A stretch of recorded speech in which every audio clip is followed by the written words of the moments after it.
د پښتو نیوز چینل درنو لیدونکو سلام ستړي مه شئ وخت مو په خیر ښه راغلاست د نن ورځې تازه او مهم خبر ته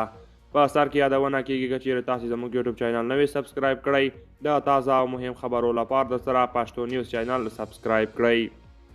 د طالبانو مشر د پنجشیر له مخورو د یووالي غوښتنه کړې د طالبانو مشر ملا هیبت الله خونزاده د پنجشیر ولایت له چارواکو او مخورو سره کتلي او له هغوی یې د یووالي غوښتنه کړې پنجشیر د افغانستان هغه ولایت دی چې کله ناکله د نارامیو او نښتو خبرونه ترې خپریږي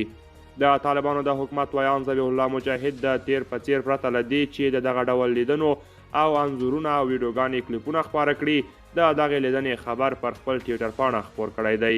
د طالبانو د یوې اعلامیې له مخې په دغه لیدنه کې د پنجشیر د لسګونو دیني عالمانو مخورو او چارواکو په ګډون د پنجشیر لپاره د طالبانو د والي محمد محسن ترڅنګ د پنجشیر او اندراب نظامی مسؤل ملا عبدالقیوم ذاکر هم حضور درلود چې یو شمېر رسنیو یې څه موده وړاندې د وژل کېدو خبرونه خپاره کړي وو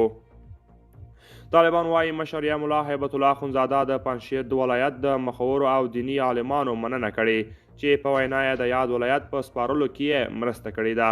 د طالبانو د حکومت په اعلامیه کې راغلي چې ښاغلي اخونزاده د اوسني وضعیت ستونزو او وړاندیزونو په اړه د پنجشیر د مشرانو او عالمانو خبرې اورېدلې دي او د هوارولو ډاډ یې ورکړی دی د طالبانو مشر په دغه لیدنه کې پر یووالي ټینګار کړی او د طالب چارواکو په خبره ویلي دي چې د افغانستان ولس او امارت دواړه سره یو دي باید تعصب او بیلوالی له منځه یوړل شي او ولسونه په یو او بل نوم ونه ویشل شي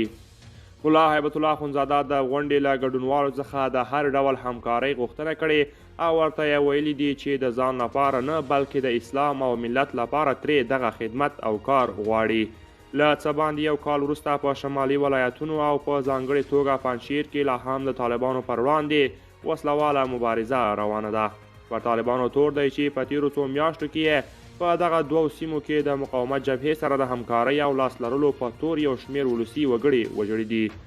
پر طالبانو دا تور هم دی چې په پنجشیر کې د مقاومت جبهې یو شمېر جنګي اسیران وژلي دي چې په هغو کسانو کې د یادې جبهې یو قماندان یار محمد له خپلو 2 زامنو او 15 نورو ملګرو سره شامل بلل کیږي نړیوالو بنسټونو څو ځله طالبان په پنجشیر کې د ولسي وګړو په نیولو او صحرایي محاکمه کولو تورن کړي دي خو طالبانو ویلي ټول کسان د دوی د ځواکونو سره په مخامخ جګړو کې وژل شوي دي او د ولسي وګړو د وژنې راپورونه ردوي دوستان دا زموږ د نن ورځې چمتو کړی خبر تر بیا ښه وخت